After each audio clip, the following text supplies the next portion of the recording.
యొక్క జ్ఞాన విశేషంలో మనం కొన్ని సంగతులు గ్రహించాల్సిన అవసరం ఉంది. కేవలము బలహీనుడై, శక్తిహీనుడై, అసమర్థుడై, చేతగాని వాడై, చాలని వాడై, పనికిమాలిన వాడై ఒకళ్ళు ఎవడైనా ఉంటే వానిని అలా చూపించటంలో విచిత్రం ఏం లేదు. అంటే అసమర్థుడిగా కనిపిస్తాడు, అజ్ఞానిగానే కనిపిస్తాడు, చేతగాని వాడు చేతగానట్టుగా కనిపిస్తాడు. ఇంకా అలాగూ ప్రతి గుణ లక్షణంలో దాంట్లో విశేషమైన సంగతి లేదు. దాంట్లో దేవుని జోక్యం అవసరం లేదు. అది సహజంగా ఉన్నదన్నట్టుగా కనిపిస్తుంటుంది. కానీ మహాదేవుడు తనతో సాంఘికమైన సోషల్ ఈక్వాలిటీని, సమానత్వాన్ని అనుభవించి, తను ప్రేమించి, తనకు మహిమనిచ్చి, ఘనపరిచి, నిత్యత్వంలో ఉంచుకున్న తన కుమారుని భూమి మీద ప్రత్యక్షం చేయటంలోనే దేవుడు తన జ్ఞానాన్ని మరొక విధంగా ప్రదర్శించాడు. అది ఎలాగంటే మహాప్రభు అసమర్థుడు కాదు,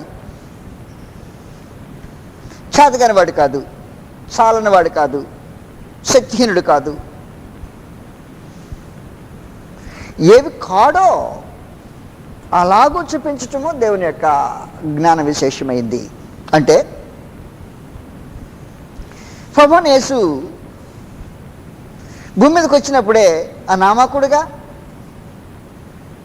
దరిద్రుడిగా, దిక్కుమాలినవాడుగా, సామాన్యుడిగా వచ్చిన మాట వాస్తవమే. అది తన శరీర సంబంధమైన దేన్ని బట్టి అతిశయించకుండా ప్రతి విధమైన అతిశయాన్ని నశింప చేయటానికే మహాదేవుడి కార్యములు జరిగించాడు. కానీ అదే సమయంలో ఆయన ఏం చేశాడు అంటే, నా కుమారుడు అసమర్థుడిగా కనిపించిన, అనామకుడిగా కనిపించిన, వాస్తవానికి ఆయన అనామకుడు కాదు సుమి అన్నట్టు ప్రతి సందర్భంలో కనపరుస్తూనే వచ్చాడు. మీకు 2 కొరింథీ 8:9 తెలుసు. 2 కొరింథీ 8:9 ఏముందంటే, మీరు మన ప్రభువైన యేసుక్రీస్తు యొక్క కృపను ఎరుగుదురు కదా, ఆయన ధనవంతుడై ఉండి మీరు తన దారిద్ర్యం వలన ధనవంతులు కావద్దని మీ నిమిత్తము దరిద్రుడు ఆయన. క్రీస్తు యేసు దరిద్రుడైన మాట వాస్తవమే.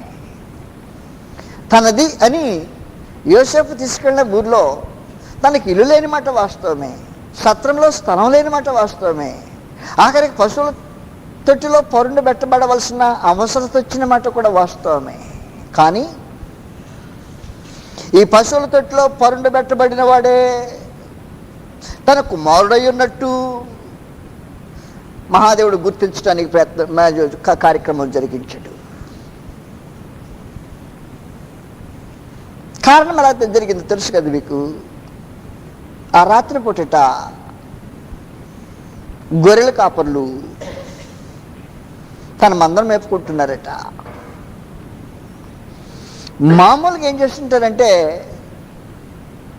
యూదుల్లో గొర్రెల కాయటం అనేది సహజమైన వృత్తి, అది దాంట్లో విచిత్రం ఏం లేదు. వ్యవసాయం ఎలాగో గొర్రెల పెంపకం కూడా వాళ్ళకి అలాగే. కానీ గొర్రెల పెంపకంలో ప్రత్యేకమైన విశేషం ఉంది. వారికి బలికై మచ్చలేని, డాగులేని, లోపం లేని గొర్రెలను తేవాలి. వాటిని పెంచేదానికి ఎక్కువ రేటు ఉంటుంది. అది కేవలము బలి కొరకు పనికి వచ్చేవి మాత్రమే. ఒకవేళ అలాంటి వాటిని కాస్తున్నారు అనుకో, వర్తమానం లేకుండా పోలే. పరలోకం నుంచి దేవతను పంపించాడు మహాదేవుడు వారి దగ్గరికి. అంటున్నాడు, ఇదిగో మీ కొరకు నేడు లోకరక్షకుడు పుట్టి ఉన్నాడు. కాబట్టి పుట్టింది అనామకుడుగానే వాస్తవం, దిక్కులేని దీనదరిద్రుడిగానే. కానీ మహాదేవుడు దాన్ని అలాగే వదిలిపెట్టడానికి ఇష్టపడలా. పరలోక దూతగణం జాయిన్ అవుతుంది దాంతోపాటు. గొర్రెల కాపర్లు విన్న తర్వాత భయపడ్డారు. తొందరపడాల్సిన అవసరం ఏమీ లేదు. ఇదిగో మీ కొరకు దావీదు పట్టణంలో మీ కొరకు రక్షకుడు పుట్టినాడు, ఆయన ప్రభు అనే యేసు. దానికి ఇదే మీకు ఆనవాలు. ఆయన పొత్తిగుడ్డలతో చుట్టబడి తొట్టిలో పరుండబెట్టబడి ఉన్నాడు అని చెప్పాడు. చెప్పి అయిపోక ముందుగానే ఆకాశ సైన్య సమూహము ఆ దూతతో కూడా వచ్చి సర్వోన్నతమైన స్థలంలో దేవునికి మహిమయు, భూమి మీద తనకు ఇష్టమైన మనుషులకు సమాధానమును కలుగునుగా అని ప్రకటించడం జరిగింది. అంటే ఏంటి? నా కుమారుడు దరిద్రుడైనంత మాత్రాన మీరు దరిద్రుడిగా తను ఆలోచించాల్సిన పని లేదు అన్నమాట. ఆయన కాదు వాస్తవానికి. ఆయన దరిద్రుడైంది ఓ ప్రత్యేకమైన పని కొరకు మాత్రమే. ఆయన ఎవరో మీకు తెలియకపోవచ్చు. పరలోకపు దూత గణము ఆ జనసము ఆ దూతతో కూడా చేరి చెప్పిన వర్తమానంలోనే ఆశ్చర్యమైన కార్యం. పుట్టింది దరిద్రుడు, పశువుల తొట్లో పెట్టబడ్డవాడు. కానీ వర్తమానమే, నేడు మీ కొరకు బెత్లెహేములో లోకరక్షకుడు పుట్టినాడు, ఆయన ప్రభు అనే యేసు. ఆనవాళ్ళు ఇదే గుర్తు కావాలంటే పశువుల తొట్లో పరుండి పెట్టబడినవాడు.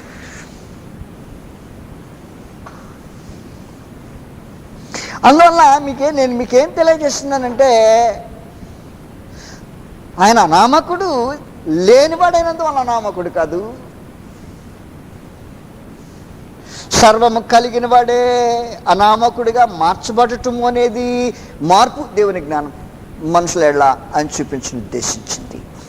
కాబట్టి నువ్వు లేనివాడమైనంత అన్నంత మాత్రాన దాంట్లో విశేషం లేదు. కానీ కలిగిన వాడు తగ్గించుకోవటంలో విశేషం అంతే. ప్రభువైన యేసు యొక్క విశేషమైన సంగతి అది. అంతేనా అంటే కాదు. ఆ పెజెంట్ ఉమెన్, సామాన్యమైన ఒక పేద స్త్రీ, మరియా ఒక కన్య, వాస్తవానికి ప్రదానం చేయబడింది ఒక యవనస్తునికి. యూదుల చట్ట ప్రకారము ప్రదానం చేయబడిందంటే వివాహం చేయబడిన దాంతో సమానమైన కేవలము శరీర సంబంధమైన బాంధవ్యమే తప్ప తక్కిన హక్కులన్నీ భార్యకు భర్తకి ఏం హక్కులు ఉంటాయో హక్కులు కలిగి ఉంటాయి. వారిద్దరు కావాలని ఒకడు వాళ్ళ విడిపోవాలంటే డైవోర్స్, విడాకులు ఇస్తేనే.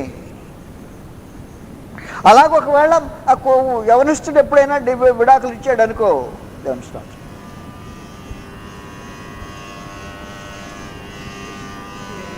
మరి అన్నడు పెళ్లి చేసుకొని పరిస్థితుల్లో వస్తుంది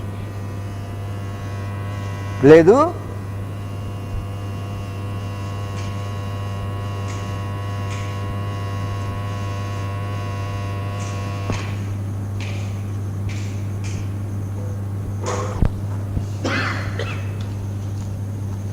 కన్య గర్భంలో పుట్టబోయే తన కుమారుడు సామాన్యుడు కాడు అనే విశేషాన్ని మహాదేవుడు మరియకు తెలియచే ఉద్దేశించాడు. నువ్వు సామాన్యంగా అనుకోవాల్సిన అవసరం లేదు. వివాహం జరిగింది, ఇద్దరు ఏకం కాలా, క్షమించండి, ప్రధానం జరిగింది, ఇద్దరు ఏకం కాలా. ధర్మశాస్త్రమును బట్టి భార్య భర్తలకు ఉండే హక్కులు మాత్రం కలిగి ఉన్నారు. వివాహము అని అఫీషియల్గా జరిగితేనే శరీర సంబంధమైన బాంధవ్యం ఉండాలి, లేకపోతే ఉండడానికి అవకాశం ఉంటుంది. ఈ మధ్యలో ప్రదానం చేయబడిన కన్య అపవిత్రురాలైనట్టుగా స్థాపించబడితే ముందు పురుషునికే రోషం కలిగేటట్టు మహాదేవుడు కలుగు చేస్తాడు. తనకు రోషం వస్తేని నేను రోషం గలవాడిని అని చెప్తాడు చూసావు. రోషం వస్తే కంప్లైంట్ చేస్తాడు. కంప్లైంట్ చేసి యాజకులు వగైరా కార్యక్రమాలు జరిగించి దాన్ని స్థాపించడానికి ప్రయత్నం చేస్తారు. వగైరా సంగతి వదిలిపెట్టేసినాడు మీకు. కానీ ఈ సందర్భంలో కన్యకే లేనిపోయిన సమస్య అయిపోయాడు.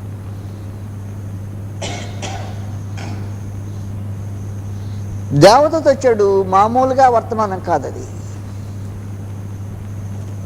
ప్రభువైన యేసు జన్మకు ప్రారంభం నుండి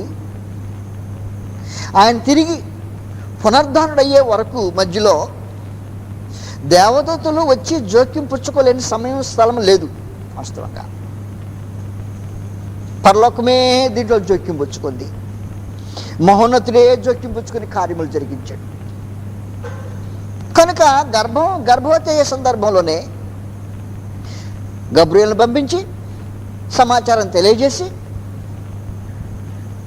అప్పుడు ఆమె కంప్లైంట్ చేసిందా, నేను పురుషుని ఎరుగను దాన్ని, ఇది ఎలా సంభవిస్తుందంటే సమాధానం చెప్పేశాడు.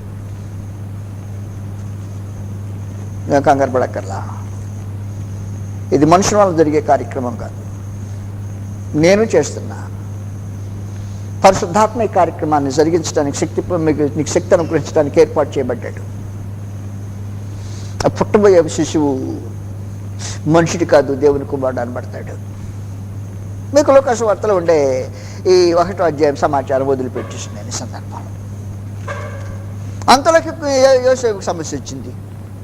వర్తమానం అక్కడ దాకా పోయింది. మత్తయి వార్త 1వ అధ్యాయంకి వచ్చాను. ఇప్పుడు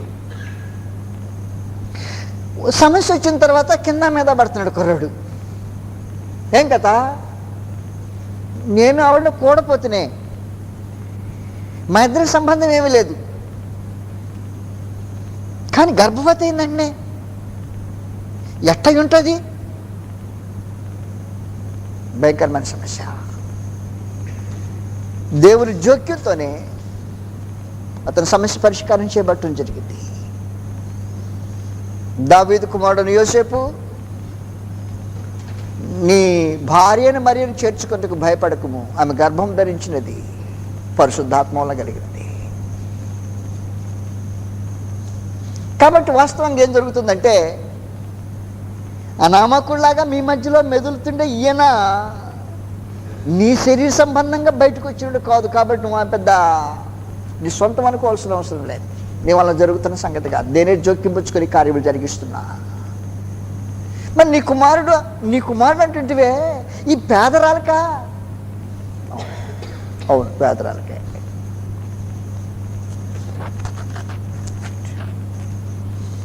అందువల్ల మీరు ఎప్పుడు సంగతి ఆలోచన చేసినా సరే ప్రతి క్షణంలో ఆయన అనామకుడు కాడు, బ్రతికింది ఒక సామాన్యుడిగా, ఒక అనామకుడుగా.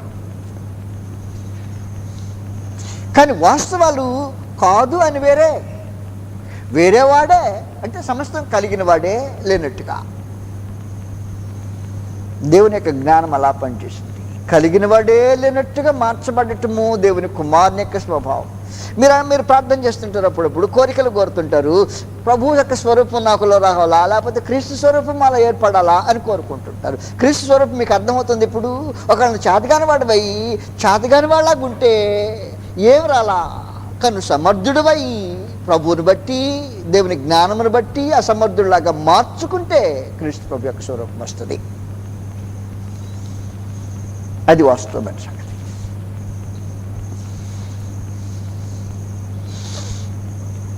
నిన్ను కొట్టారు, తిరిగి కొట్టగలిగితే,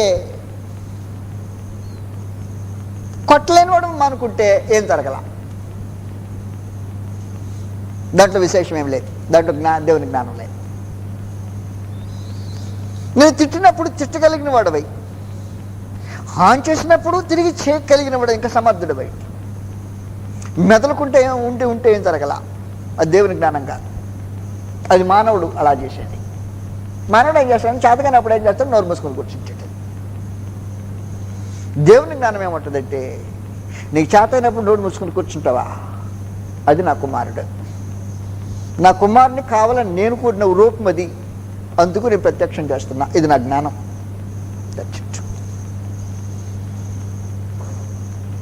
ప్రభువుని యేసే కాలేజీ విద్యకి వెళ్ళాల.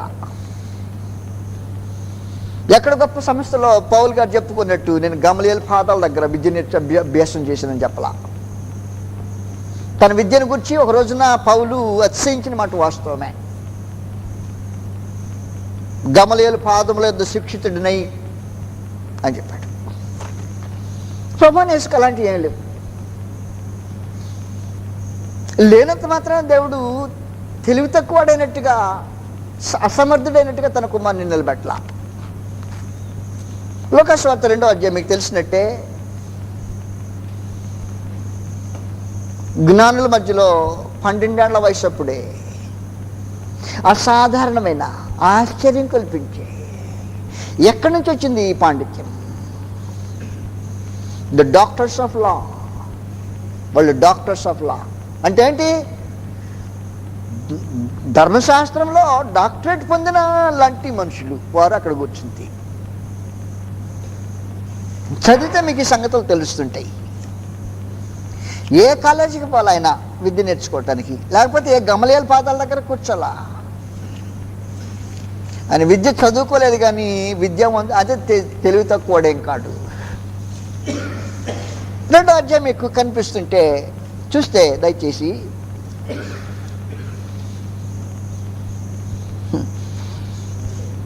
రైట్ 46వ వచనం నుండి 3 దినములైన తర్వాత ఆయన దేవాలయంలో బోధకుల మధ్య కూర్చుండి ఏం చేస్తాడంట? వారి మాటలను ఆలకించుచు వారిని ప్రశ్నలు అడుగుచుండగా చూచిరి. ఆయన మాటలు వినిన వారందరూ ఆయన ప్రజ్ఞకును ప్రత్యుత్తరమునకును విస్మయం అందిరి. ఆశ్చర్యపోతున్నారు కుర్రాడు అడిగే ప్రశ్నలకి. ఈ ప్రజ్ఞ ఎక్కడి నుంచి వస్తుంది? ఈ వయసులో కుర్రాడికి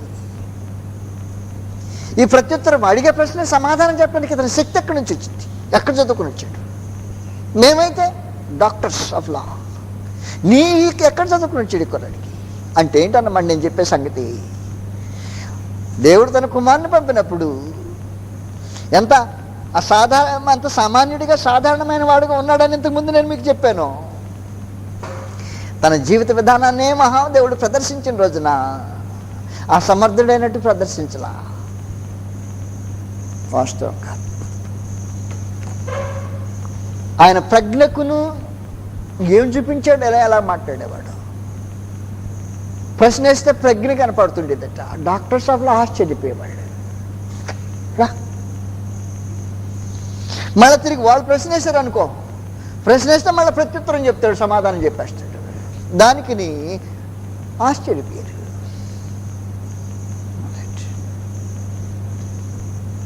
ఒకవేళ ఈ సంగతి యోసేపు మరి మర్చిపోయి ఉండొచ్చు. సంగతులు జరిగి సుమారుగా 12 సంవత్సరాలకు ముందుటి సంగతులు. దేవుని దూత వచ్చి వర్తమానం ఇచ్చిన మరియకిచ్చిన వర్తమానం సంగతి, యోసేపు జీవితంలో పొందిన అనుభవం, ప్రభువైన యేసు జన్మను గురించి మర్చిపోయారేమో. వెతుక్కుంటూ వచ్చారట. వెతుక్కుంటూ వస్తే మామూలు వారి ఊహ కుర్రాళ్ళల్లో ఒక కుర్రాడు. అందువల్ల ఏమనుకున్నారంటే మా కుర్రాడు మాతో పాటు రాకపోతే ఇంకా మా బంధువుల్లో కుర్రాళ్ళతో పాటు ఉన్నాడు కావాలి. ఏడకి బాలా ఒకరోజు అయిపోయింది, కనబడలా. మళ్ళా తిరిగి పరిచయం ఉన్న వాళ్ళలో వెతకటం ప్రారంభించాడు. మా అబ్బాయి మీ ఇంటికి వచ్చాడా, మా అబ్బాయి మీ ఇంటికి వచ్చాడు, అక్కడికి మీ దగ్గరకు వచ్చాడా, మీ పిల్లలతో ఏమన్నా ఉన్నాడా? ఎక్కడ లేడు. మరి ఎక్కడ పోయి ఉంటాడు మా యేసు? నేరుగా దేవాలయానికి వచ్చేసారు. ఎక్కడ వదిలిపెట్టామనుకున్నారో అక్కడ పట్టుకోవటానికి వచ్చారు. చూసారు, ఆశ్చర్యపోయాడు. అబ్బా ఏంటి నాయన నువ్వు ఇక్కడ? అప్పుడే చెప్పేశాడు, నేను వేరే, నా తండ్రి వేరే, భూమి మీద నా పని వేరే, నేను వచ్చిందే ఉద్దేశమే వేరే, అర్ధరహితంగా బ్రతకటల్లా, నేను నా తండ్రి పనుల నేను ఉండవలనని మీరు ఎరుగరా అనేసాడు. వాళ్ళకి అర్థమైనట్టు కనిపించలా. అయితే అయిపోయింది, వెంటబడి వెళ్ళిపోయాడు. మళ్ళీ సామాన్యుడిగానే గ్రంథంలో అలాగే రాయబడుతుంది, సామాన్యుడిగా మసలుకున్నాడని. 48వ వచనంలో ఆయన తల్లిదండ్రులు ఆయన చూచి మిక్కిలి ఆశ్చర్యపడి, అతని తల్లి, కుమారుడా, మమ్మల్ని ఎందుకు ఇలాగూ చేసితివి? ఇదిగో నీ తండ్రియు నేనును దుఃఖపడిచి నిన్ను వెదకుచుంటిమని ఆయనతో చెప్పగా, ఆయన, మీరేళ నన్ను వెదకుచుంటిరి? నేను నా తండ్రి పనుల మీద ఉండవాలని మీరు అడిగరా అని వారితో చెప్పాను. అయితే గుర్తుపెట్టుకో, ఆయన తమతో చెప్పిన మాటలు వారు గ్రహింపలేదు. That's it. గ్రహింపలేదట. ఆయన మాత్రం వ్యతిరేకించేటంటే లేదు. అంతటా ఆయన వారితో కూడా బయలుదేరి నజరేతునకు వచ్చి వారికి లోబడి ఉండెను. మళ్ళా మామూలే, అసాధారణమైన వాడు అణకోకుంటాడు.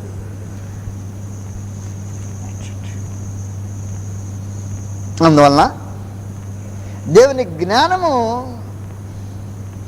ఎలా పనిచేస్తుందో మనిషికి తెలిస్తే, కేవలము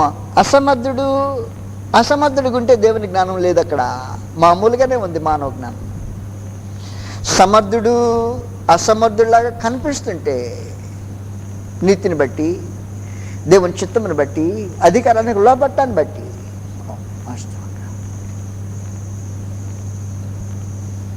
ఎన్నిసార్లు చూసినా ఇలాంటి సంగతులే కనిపిస్తుంటాయి. ఆయన అనేకమైన వయసు వచ్చింది, మీకు తెలిసి జరిగిన సంగతులు. అప్పటి వరకు సామాన్యుడిగానే, ఒక సామాన్యమైన ఒక మానవుడిగానే, ఇంట్లో ఒక యవనుడిగానే, ఒక వృత్తి చేసేవాడిగానే, అంతవరకే. వయసు వచ్చే వరకు మామూలుగానే మిగిలిపోయాడు. సాధారణంగా యూదుల మధ్యలో, పబ్లిక్ సమాజంలో, సమాజం మధ్యలో గుర్తింపు పొందటానికి 30 ఏళ్ళు రావాలా. అప్పటి వరకు ఆగాడు నియమం ప్రకారమే. అంతేకాదు, తనకు ముందుగా వచ్చి పరిచయం చేసి వెళ్ళటానికి వచ్చిన యోహాను యొక్క పని ముగిసే వరకు మెదలకుండానే ఉన్నాడు. కానీ దాన్ని బయటకు తను యోహాను అంతరించక ముందుగానే దేవుడు తన కుమారుని పరిచయం చేశాడు. ఆశ్చర్యంగా పరిచయం చేశాడు. మనుషులకు తెలియలా వారి మధ్యలో దేవుని కుమారుడు వచ్చి పరలోకపు వాసి మనుషుల మధ్యలో సంచారం చేస్తున్న సంగతి మానవులకు తెలియలా. తెలియకుండా మామూలుగానే ఉంటుంటేను ఆయన యోహాను పంపించినప్పుడు, ప్రవక్తగా ఏర్పాటు చేసుకున్నప్పుడు సంగతి చెప్పాడట, యోహాను, నీకు ఒక పని అప్పగిస్తున్నా, నిన్ను గురించి ముందుగానే ప్రవచనాలు చెప్పించా. నా కుమారుడు వచ్చిన్నాడు, నా కుమారుని ఇశ్రాయేలుకు ప్రత్యక్షం చేయటం నీ పని. That's your business. నేను నీకు అప్పగించేస్తున్నా. ఆ చేయటంలో నా జ్ఞానం ఉంది. నా జ్ఞానం ఏమంటే, నీవు ఇశ్రాయేలు జనులకు బాప్తిస్మం ఇస్తూ ఉండు, అప్పుడు నా కుమారుని నేను ప్రత్యక్షం చేసుకుంటా. చేసుకునేటప్పుడే నీకు ఒక గుర్తు ఏంటంటే, నీకు తెలియదు ఆయన ఎవరో. ఆత్మ వలన తప్ప శరీరంగా నీకు అన్ని వెరుగులేవు. నీ దగ్గరకు వస్తాడు. తక్కిన వారికి, నా కుమారునికి ప్రత్యేకంగా ఉన్న ఆయనకు వ్యత్యాసం ఒకటే, ఒక వ్యత్యాసం. అందరూ పొందినట్టు ఆయన కూడా బాప్తిస్మం పొందబోతుంటాడు. ఆ బాప్తిస్మం పొందినప్పుడు ఆత్మ యవనీయం మీద వచ్చి నిల్చుంటూ నీవు చూస్తుంటావో, ఆయన నా కుమారుడు. ఇదే నీ గుర్తు. ఆ పరిచయం చేయటమే నీ బిజినెస్. వదిలిపెట్టేసి కార్యక్రమం ప్రారంభించాడు. బాప్తిస్మం ఇచ్చాను. మొదటి యోహాను సువార్త 1వ అధ్యాయంలో ఈ సంగతులు వివరించబడ్డాయి. బాప్తిస్మం ఇస్తుంటే ప్రశ్నించేవాళ్ళు పరిసయ్యుల తెగకు చెందినవారు, సద్దూకాయల తెగకు చెందిన మత నాయకులు ప్రశ్నించడానికి పరిసయ్యులు పంపించారు. నువ్వెవరో బాప్తిస్మం ఇవ్వటానికి? నీకు హక్కు ఇచ్చింది ఎవరు? Who gave you the right? Who are you to baptize people? నీ క్రెడెన్షియల్స్ ఏంటి అంటాను. అబ్బాయ్ నాకు బాప్తిస్మం ఇమ్మని ఒక ఆయన చెప్పాడు, దేవుడు అని మీరు అంటున్నారే, ఆయన నన్ను పంపించాడు. ఆయన కుమారుడు వచ్చినాడంట, ఆయన నేను ఎరగను, నేను మాత్రం నా మీద మీరు దృష్టి పెట్టుకోవాల్సిన అవసరం లేదు, నేను ఆయన కాదు, నా వెనక వస్తున్నాడు, ఆయన చెప్పులు వారిపటానికి కూడా నా పాత్రుని కాదు, ఆయన హెచ్చాలి, నేను తగ్గాలి, ఆయన అసలు ఆయన, నేను మామూలు ఆయన మార్గం సరళం చేయడానికి పంపబడిన వాడిని మాత్రమే. నా పరిస్థితి అది. అంతా నచ్చుండా దేవుని కుమారుడే వచ్చి నరుల మధ్యలో జీవిస్తున్నాడా అని చెప్పాడు ఆయన. అయితే నన్ను మాత్రం మీరు అలా దృష్టించాల్సిన అవసరం నేను కాదు కాబట్టి.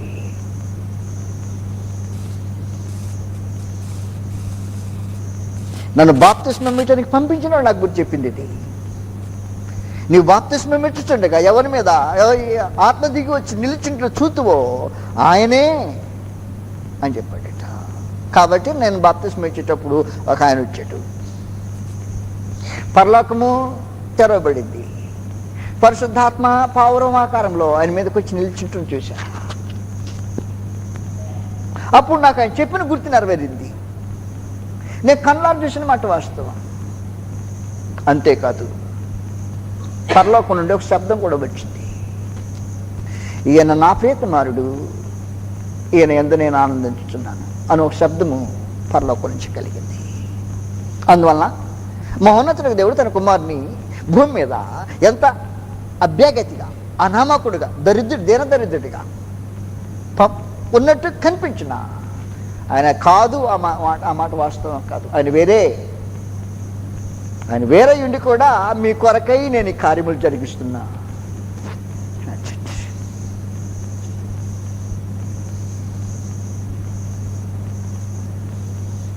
శోధింపబట్టడానికి వెళ్ళాడు ఆయన. ఆత్మచేతనే నెట్టుకుని పోబడ్డాడు. మీకు రిఫరెన్స్లు తెలుసునని నేను సంగతులు చెప్పి వెళ్ళిపోతున్నాను. ఆయన శోధింపబడ్డాడు. అడవి మృగాలతో ఉన్నాడు ఆయన. అడవిలో 40 దివారాత్రములు. కానీ దేవదూతలు వచ్చే పరిచయం చేయటానికి.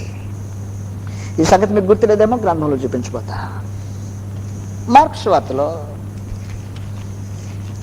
దేవదూతలు వచ్చి ఆయనకి పరిచయం చేశారట.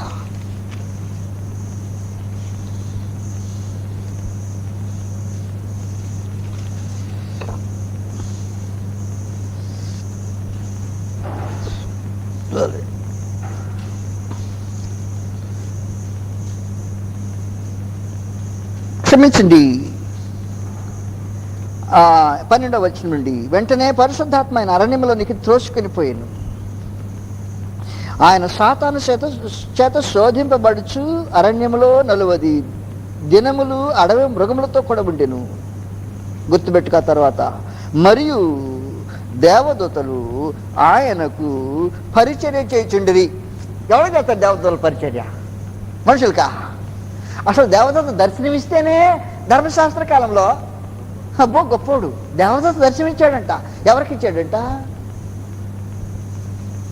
అనుకుంటున్నారు బయట మనుషులు. దేవదూత దర్శించే ఎవరి సంగతో. కానీ బయట మనుషులు ఏమనుకుంటున్నారు తెలిసిన? జకరే మోగోడైతేను దేవాలయాలు పోయినప్పుడు ఆయనకి ఏదో దేవదర్శనం జరిగి ఉంటుంది, అందుకే మోగోడయ్యాడు. దేవదర్శనం జరిగితేనే స్పెషల్. దేవదర్శన పరిచయం చేస్తేనో ఆయన కుమారుడు. ఆయన కనుక దేవుని కుమారుడు పరలోకములంతా మహిమకు పాత్ర అయినాడో తన కుమారుని భూమి మీదకి పంపించిన రోజున ఎంత తగ్గించి చూపించిన తానెవరో గుర్తింపు ఇవ్వకుండా పోలా మహాదేవుడు. దేవదూతలను పంపించేవాడు, పరిచయం చేస్తూ ఉండేవారు. అందువల్ల ఒకవేళ నీ దగ్గర దేవతలు వచ్చారనుకో, అసలు దొంగోళ్ళు ఏం చెప్తారు తెలిసిన? ఈ రోజుల్లో వాడికి ఏం కళ కనపడదు, ఏం దర్శనం కలగదు. ఏం కలగనప్పుడు ఏం చేస్తాడంటే దొంగ కప్పులన్నీ చెప్పడానికి, రాత్రి నాకు వెలుగు కనపడింది, రాత్రి లేకపోతే నాకు రాత కనపడింది, రాకపోతే నా తలరాత కనపడింది, ఏదో ఒకటి మొత్తాన్ని చెప్పి నీ పాపాలు క్షమించబడ్డాయి అని కనపడింది, ఏదో ఒకటి చెప్పి మోసం చేయడానికి మనుషులు ప్రార్థన చేస్తారు. దేవతలో కనపడుతున్నాం పగ్గాలు కట్టి ఆగలే, పక్కలు ఉండే మనిషిని. కానీ ఇంత జరిగినా దేవుని కుమారుడు ఎలా ఉంటాడంటే అదుపులోనే దేహాన్ని పరిపూర్ణమైన స్వాధీనంలో ఉంచుకుని కార్యములు జరిగిస్తూ ఉండేవాడు. ఆ మీదట బయటకు వచ్చేసాం. అరణ్యంలో బయటకు రావడం వచ్చేసారు ప్రభువైన యేసు.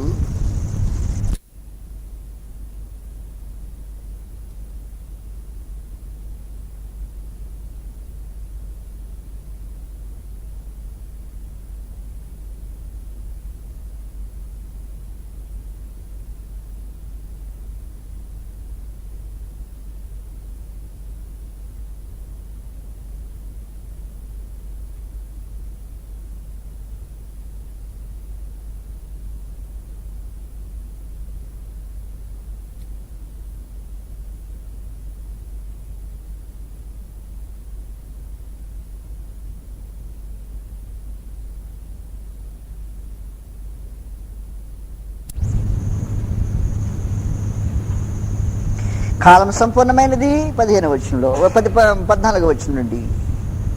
యోహాను చెర పట్టబడిన తరువాత యేసు, అప్పుడు అసలు ఆయన సమయం వాస్తవానికి కాలం సంపూర్ణమైనది, దేవుని రాజ్యము సమీపించినది, మారు మనసు పొంది సువార్తను నమ్ముడని చెప్పచ్చు, దేవుని సువార్త ప్రకటించు గలిలయకి వచ్చెను. ఆయన గలిలయ సముద్ర తీరమున వెళ్ళుచుండగా సీమోను సహోదరుడు ఆంద్రేయు సముద్రములో వలవేటి చూచెను. వారు జాలరులు. యేసు, నా వెంబడినండి, నేను మిమ్మల్ని మనుషులను పట్టు జాలరుగా చేసిందని వారితో చెప్పాను. వెంటనే వారు తమ వలలు విడిచిపెట్టి ఆయన వెంబడించారు. ఇంకా పైగా కింద చూడండి, కాకపోతే ఆయన ఇంకా కొంత దూరం వెళ్ళి జెబెదయి కుమారులకు యాకోబును అతని సహోదరులకు యోహానును చూచెను. వారు ధోనిలో ఉండి తమ వలలు బాగు చేసుకుంటుండేది. వెంటనే వారిని పిలువగా వారు తమ తండ్రి అయిన జెబెదయిను ధోనిలోని జతగాండ్రను జెబెదయిని ధోనిలో జతగాండ్ర వద్ద విడిచిపెట్టి వారు ఆయన వెంబడించారు. ఊరకనే వెంటబడలా, చూడకుండా వెంబడించలేదు. ఆశ్చర్యమైన కార్యం చూసే వెంబడించాడు. ఏదో మనిషి నిలబడ్డాడు, పోయాడు, పిలిచాడు, అబ్బాయి రెండు జ్ఞానం చేస్తారంటే అంత తేలిక వచ్చిన మనుషులు కాదు వాళ్ళు. లోకస్వార్త 5వ అధ్యాయంలో ఏం జరిగిందో చెప్పాడు. లోకస్వార్త 5వ అధ్యాయంలో జరిగిన సంగతి, వాళ్ళని పిలవటానికి ఏర్పడిన పరిస్థితి వివరిస్తున్నాడు. ప్రభువైన యేసు ఎంత దీనుడై ఉన్నా ఎంత సాధారణమైన వాడో. 5వ అధ్యాయం మొదటి నుండి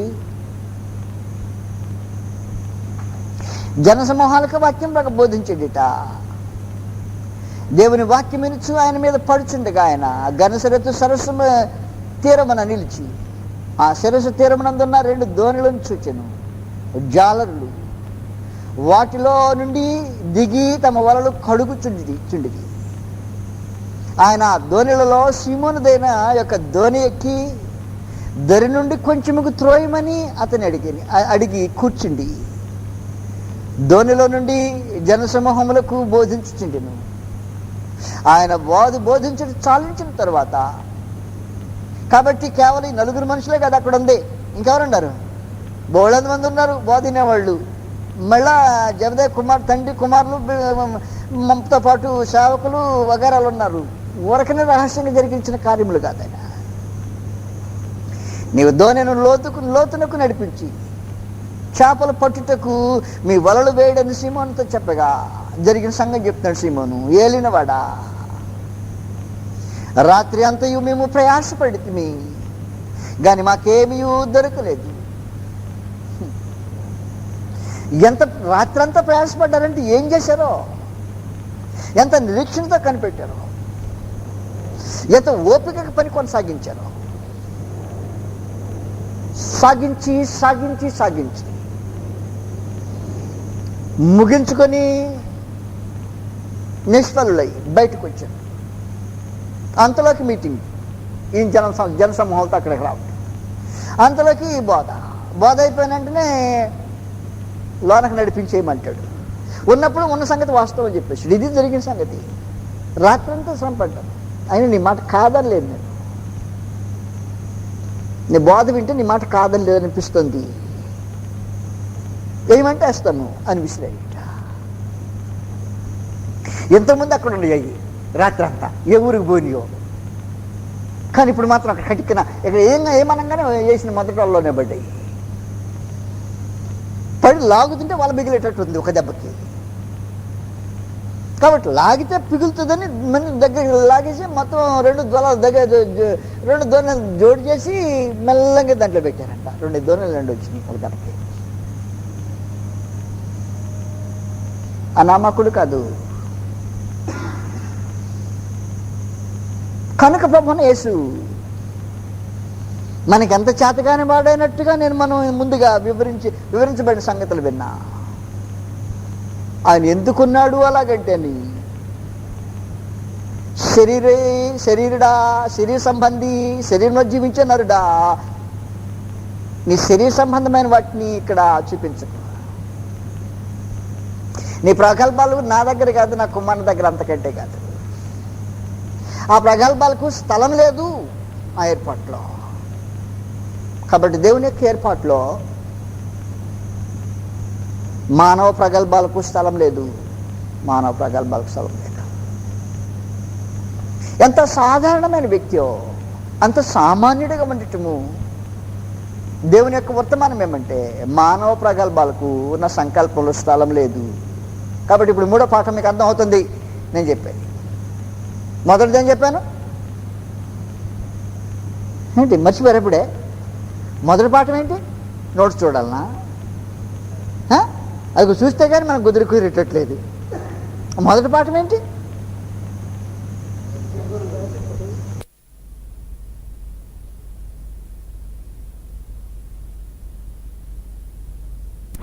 దేవుని విలువ దేవుడు కట్టే విలువ కట్టేది. మనిషిని దృష్టికి విలువ అంటే ఒక రకమైంది, దేవుని దృష్టికి విలువ అంటే మరొక రకమైంది. రెండో దాంట్లో ఏం చెప్పాను? దేవుని జ్ఞానము అంటే ఒక రకమైంది, మనుషుడు తన జ్ఞానం అనుకునేది మరొక రకమైంది.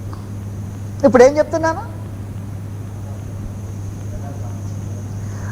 మానవుడు తన ప్రగల్భాలను ఏదన్నా చిన్న కార్యం చేసాడు అనుకో, అబ్బో పట్లని పగ్గాలు ఉంటాయా? నువ్వు లేవు ఆ రోజున వచ్చాడే 5గురు ఒక రోజు వచ్చారు మన దగ్గరికి 6గురితో పాటు. ఏంటో నీ విశేషం అంటేను, ఒక రోజంతా ఒక మనిషి అట్నే పండుకొని ముంగర తీసుకొని ఉంది. ఆ ఇంట నన్ను పిలిచాడు. నేను ప్రార్థన చేసిన తర్వాత ఆమె లేచి విచారకి తిరుగుతుంది. అంటే ఏం జరిగిందంటాను, దెయ్యం వెళ్ళగొట్టాను నేను. అయితే ఇప్పుడు ఏమంటే ఏమిటి మరి గొప్పవాడు కాకపోతే లేదు, దానికి ఛాన్స్. ఒకవేళ మహాదేవుడు నిన్ను తన సాధనంగా వాడుకొని దేన్ని చూపించుకున్నా తన శక్తిని చూపించడానికే ఉద్దేశించాడు, కానీ నీ ప్రగల్భాన్ని చూపించడానికి కాదు అని చెప్పడానికి తన కుమారుని రూపంగా ప్రదర్శించడం జరిగింది. నేను చెప్పేది మీకు అర్థమైందా? కనపరిచితే మానవుడు తనకు గౌరవం తీసుకోవాల్సిన అవసరం లేదు, తన ప్రభావాన్ని చాటవలసిన అవసరం లేదు. దయ్యాలు వెళ్ళగొడతాం రండి, రోగులను బాగు చేస్తాం రండి అని పిలవాల్సిన అవసరం లేదు. తానేదో మతంలో గొప్పవాడైనట్టుగా నాటకం ఆడాల్సిన అవసరం లేదు. ఇట్స్ ఆల్ రూల్డ్ అవుట్, సమస్తము రద్దు చేయబడ్డాయి. వాస్తవమైన సంగతి. ఇంత సంగతి జరిగించిన తర్వాత మొట్టమొదటి నుండి మరీ చెప్పాడు, అది నీది కాదు నాది. యోసేపు చెప్పాడు, నువ్వు కంగారు పడక్కర్లా, నేను చేసే కార్యక్రమం. 12 ఏళ్ల వయసులో కాలేజీకి పోయినాడికి 12 ఏళ్ల వయసులోనే ఎంత, అది నీది కాదు. భౌతికమైన చదువు ఉండగలిగింది కాదు, అది నాది.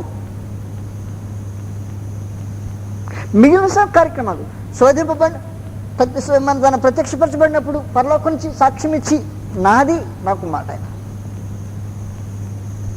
దేవదూతలు పరిచయం చేయడానికి వచ్చినప్పుడు నా కుమారుడు. ఇప్పుడు వల వేసి చేపలు రాగేటప్పుడే ఆశ్చర్యమైన సంగతేనా, జరిగించిన మనిషేనా, దాని గురించి పొగుడుకోవన్నా, ఏమి దాని గురించి ఆలోచించండి. అంత అయిపోయిన తర్వాత సింపుల్గాని ఎంతమంది జనం చూస్తున్న బోధించడానికి వచ్చిన వాళ్ళు చూస్తూనే ఉన్నారు. వారి అనుభవం వాళ్ళు తక్కిన వాళ్ళు విన్నారు. అనుభవించిన వాళ్ళు వల్ల వేసినాక ఏ రాత్రి అంతా ఏం దొరకపోతే మెదలకుండా ఊరుకున్నారు. వీళ్ళు అన్నప్పుడే పట్టిన చేపలు చూశారు. మిమ్మల్ని మనుషులు బట్టు జాలర్ గారు రమ్మని పిలిచాడు ఆయన. పిలిస్తే అంటబడ్డారు. తనకేం క్రెడిట్ లేదు దానికి.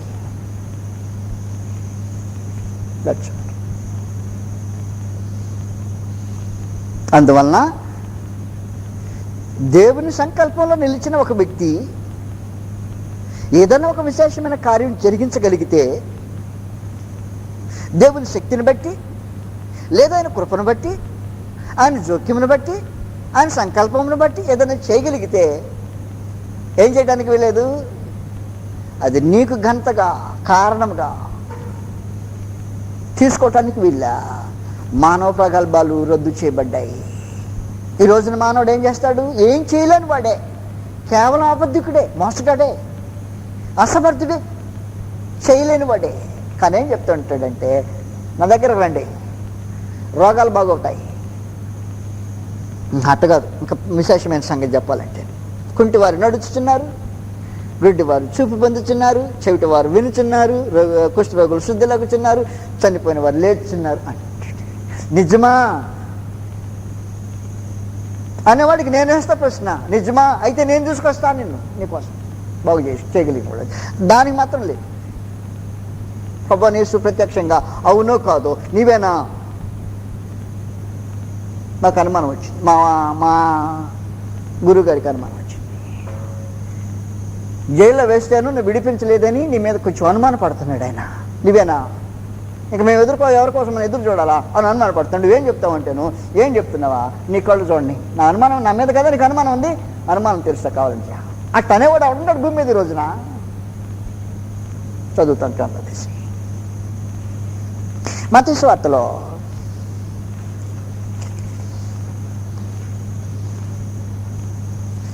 ఆశ్చర్యమైన దేవుని సంగతులు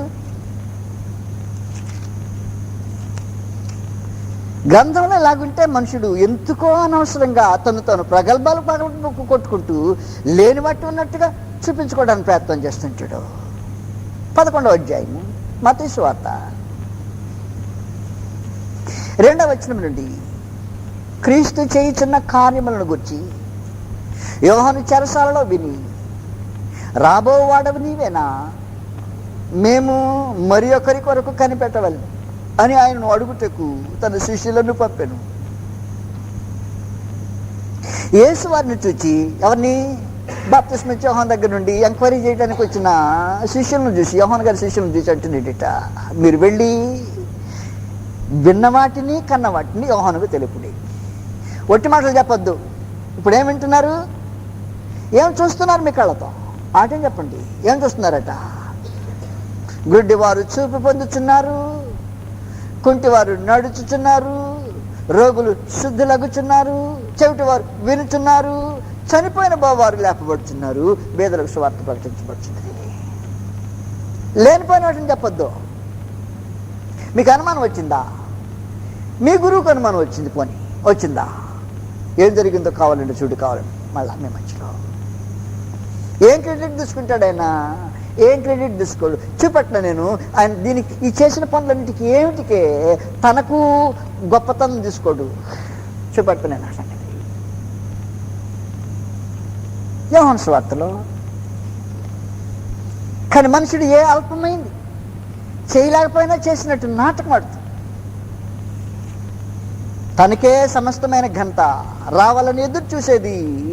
ఈ మానవ ప్రగల్భాలు ఉన్నాయే దేవుని సంకల్పంకు విరోధమైనవి. వాటిని రద్దు చేయటానికే దేవుడు తన కుమారుని ఈ రూపంగా ప్రదర్శించడం జరిగింది. వాస్తవంగా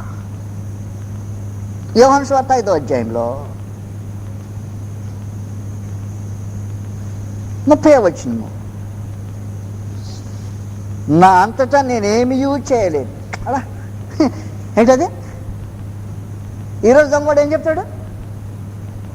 నేను చేస్తున్నా, నా వల్ల జరుగుతున్నాయి అన్నమాట. ప్రభు నేసేమంటాడు? ఏ ఒక్కదానికి కూడా నా అంతటా నేను ఏమీ చేయలేను. నేను విన్నట్లుగా తీర్పు తీర్చుతున్నాను. నన్ను పంపిన వాని చిత్తం ప్రకారమే చేయగోరుదును కానీ నా ఇష్ట ప్రకారమే చేయగోరడు కనుక నా తీర్పు న్యాయమైనదే. బా తేల్చవకూడబడి, ఇది నాది కాదు, ఇట్స్ నాట్ మైండ్. అందువలన మీరు సంగతులు సరిగ్గా గ్రహించితే మానవ ప్రగల్భాలను నిష్ప్రయోజనం రద్దు చేయటము దేవుని యొక్క ఏర్పాటు. అందువలన క్రీస్తు ప్రభు అనామకుడైనందువలన, సమర్థుడైనందువలన అలాగూ ప్రత్యక్షపరచబడలా. చాలిన వాడే, దేవుని కుమారుడే. కానీ ఎలా కనిపించాడంటే తన దగ్గర ఏమున్నట్టు చూపించేవాడు. ఏంటే అని సంగతి, నా దగ్గర లేదు. ఏం పని చేస్తున్నావు, ఏంటి కథ అంటే, నా ఎంతటి నేనేం చేయాల, నా వల్ల అయినట్టు నాకెందుకు, నా వైపే చూపిస్తాడు. అదే స్వరము అపోస్తులది. ఈ రోజున స్వరం మారిందంటే క్రీస్తు ప్రభు స్వరం కాకుండా వేరే స్వరం పలుకుతుందన్నమాట. ఒక నా అపోస్తులకు ఒక ఉదాహరణ చూపించిన తర్వాత ప్రభు యేసు యొక్క వాస్తవాన్ని సంగతులు చూపెడుతుంటాను అంటే ఏమన్నా, దైవ స్వరము ఒకే రూపంగా ఉంటుంది. అపోస్తుల ద్వారానైనా ప్రభు యేసు ద్వారానైనా దేవుని యొక్క ఉద్దేశం ఒకటే. అపోస్తుల కార్యంలో 3వ అధ్యాయం మీకు తెలిసిందే.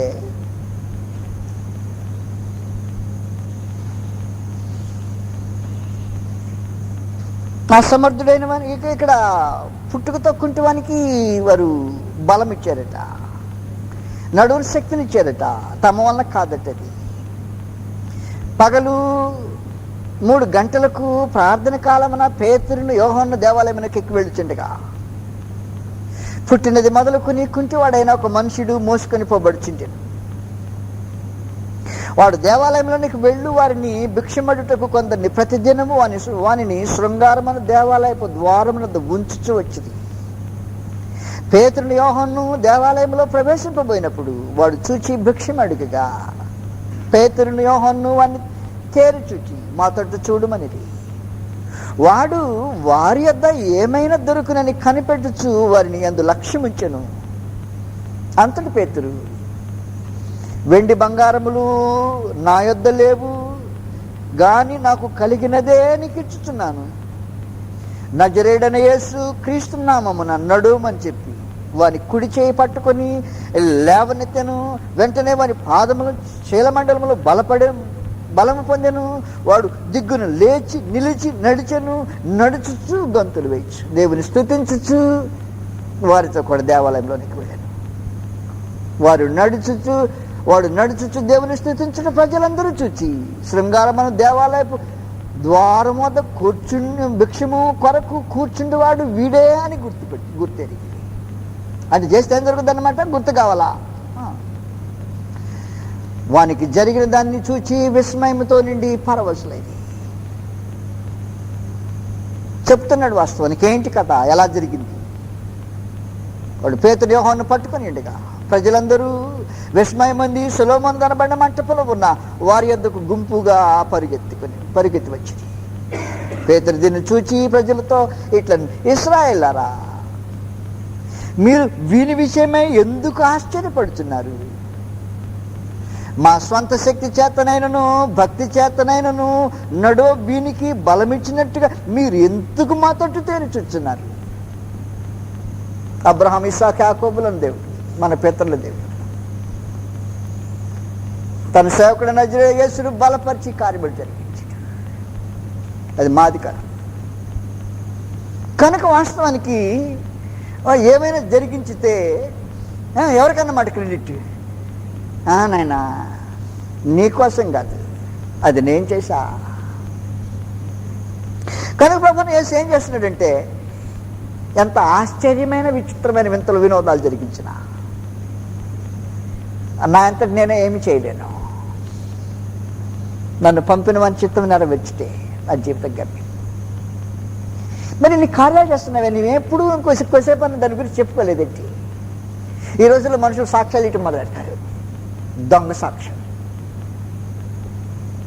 ఏవో కపుర్లు కథలు చెప్పటమే వాడికి మీద.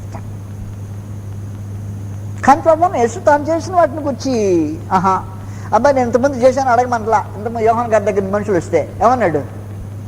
మీరిప్పుడు విన్న వాటిని కన్న వాటిని చూడండి, మీ కళ్ళ ముందు చేస్తా కావాలంటే.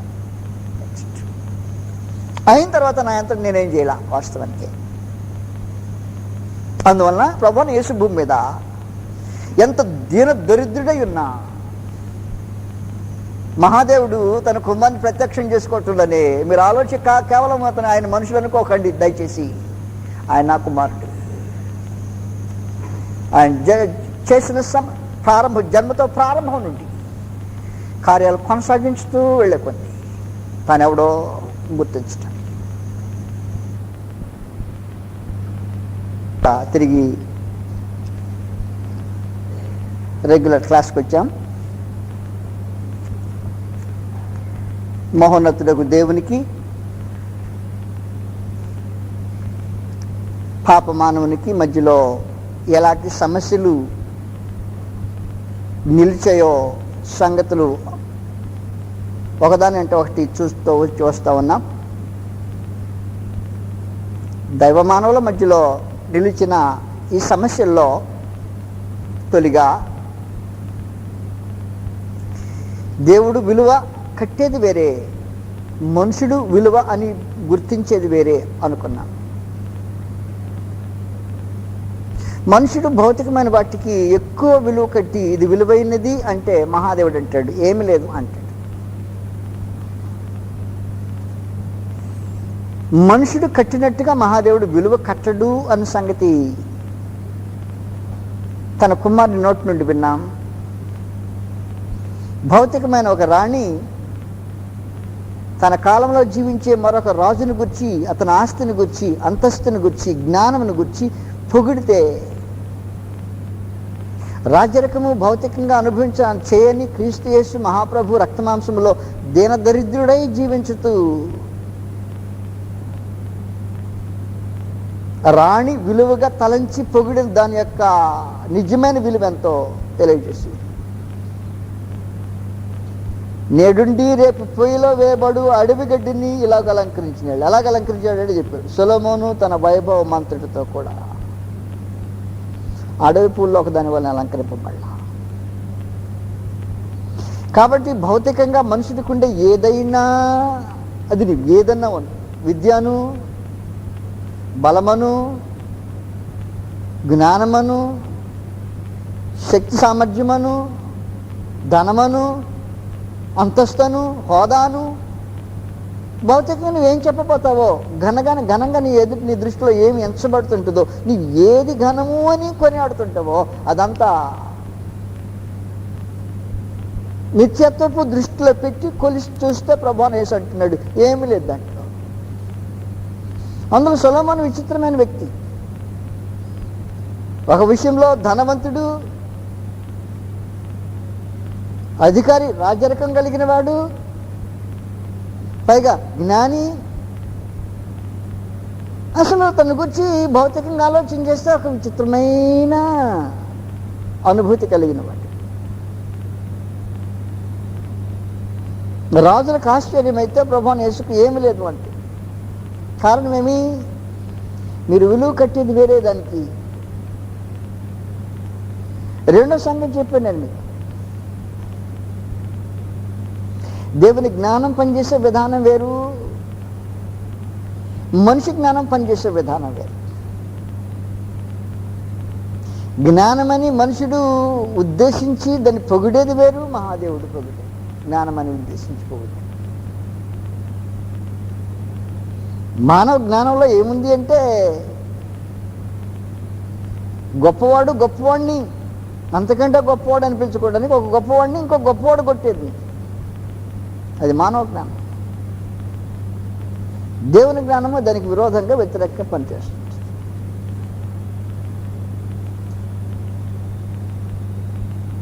ఏ గొప్ప కార్యం చేశావు నేను నమ్మటానికి అంటాను. గొప్ప కార్యాలు చేస్తే నమ్మటం కాదు. ప్రభువైన యేసు గొప్ప కార్యాలు చేసిన వాడిగా నమ్మటం అనేదాన్ని ఆయన దేవుడు అంగీకరించలా. ఓ ఉదాహరణకి నికోదేము వచ్చాడు. ప్రభువైన యేసుని రాత్రి కలుసుకున్నాడు. కలుసుకొని ఆయన్ని పొగడటానికి ప్రారంభించాడు. బోధకుడా, యోహాను సువార్త 3వ అధ్యాయం నుండి, నీవు పరలోకం నుండి వచ్చిన బోధకుడు అని మేము ఎరుగుతున్నాం. అంటే నేను కూడా బోధకుడినే, నీకంటే ఎక్స్పీరియన్స్ ఎక్కువ, నేను వృద్ధుడిని కాబట్టి నీ కుర్రాడివి అన్నట్టు. అయితే నువ్వు పరలోకం నుంచి వచ్చావు అని నాకు ఎక్కడ తెలుసునంటే, నీ దేవుడు తనకు తోడయింటేనే కానీ నీవు చేయించు వచ్చిన సూచక్రియలు ఎవరిని చేయలేదు.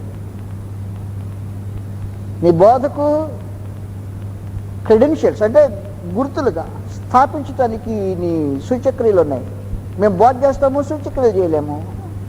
నీ బోధిస్తావు, సూచక్రియలు చేస్తావు. కనుక పరలోకం నుంచి వచ్చినవాడు నీవే. నాకు అర్థమైంది సంగతి. నువ్వు రేపు రాజరికానికి కూర్చుంటావు. మా వాళ్ళంతా, మా తెగ వాళ్ళంతా వారి పరిచయాలంతా మిమ్మల్ని నచ్చట్లేదు. నేను మాత్రం మిమ్మల్ని మెచ్చుకున్నా. వారి మీతో సహవాసం చేయడానికి ఉద్దేశించలా, నేను మీతో సహవాసం చేయడానికి వచ్చాను. ఈ ఉద్దేశాన్ని కనపరుస్తూ మాట్లాడుతుంటే ప్రభువైన యేసు అంటున్నాడు, నీ భావం తప్పు. స్పేర్ చేయడు, కాసేపు కూడా దాన్ని ఒప్పుకోడు. తప్పు అయితే కఠినంగా ఖండించేస్తుంటాడు. నువ్వు చెప్పే తప్పు అన్నట్టు ఆయన అంటున్నాడంటే, నువ్వు నన్ను సూచక్రియలు చూసి నమ్ముతున్నావు. అది దేవుని జ్ఞానం కాదు, దేవుని విశ్వాసం తీరు కాదు. దేవుడు కొన్ని విశ్వాసం యొక్క విధానం అది కాదు. అది మనుషుని విశ్వాసం యొక్క విధానం. మనుషుడు ఏదైనా గొప్పతనం చూస్తేనే నమ్మటానికి ఉద్దేశిస్తాడు, ఆశపడుతుంటాడు, ఇష్టంగా చూపెడుతుంటాడు. ఏం గొప్పవాడవు, ఎందుకు నమ్మాలి? అది మానవ ప్రశ్న.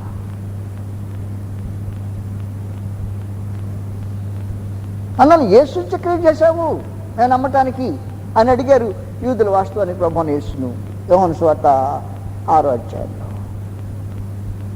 చదువుతామా? కాబట్టి వాస్తవానికి అటు నికోదేము కానీ ఇటు యూదులు కానీ ఏం చేస్తా నమ్మాలి? యోహాను నికోదేము అంటున్నాడు, నువ్వు చేసిందని చూసా నమ్ముతున్నా.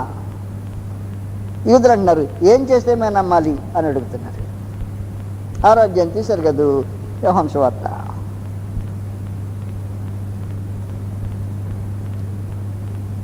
ముప్పై వచనంలో వారు, అట్లయితే మేము నిన్ను విశ్వసించుటకు నీవు ఏ సూచక క్రియ చేయించున్నావు, ఏమి జరిగించుతున్నావు? ఏం చేస్తే నమ్ముతారంట? సూచక్రియలు చేస్తే నమ్ముతారట. ఏమి జరిగిస్తే అవి చూసి నమ్ముతారట. నమ్మకానికి అది వెలుచూపు అన్నమాట. వాస్తవంగా చూసి నమ్మేది నమ్మకం కాదు. ఇంకా చూసేదాన్ని నమ్మేదే ఉంది. నమ్మకం యొక్క నిర్వచనమే వేరు, విశ్వాసానికి నిర్వచనం ఏంటి? విశ్వాసం అన్నది నిరీక్షించే వాటి యొక్క నిజ స్వరూపం, అదృశ్యమైనే ఉన్నవంటానికి రుచి. అది నిజమైన విశ్వాసం అంటే. చూసి నమ్మేదో అది వెలుచూపు.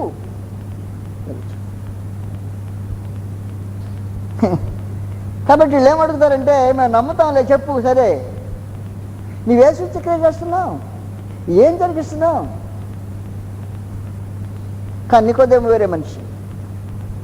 ఆ దేవాలయంలో ఆయన చేసిన సూచక్రియలు చూసిన కారణాన తన ప్రభు దగ్గరికి వచ్చినట్టు కనిపిస్తుంటాడు.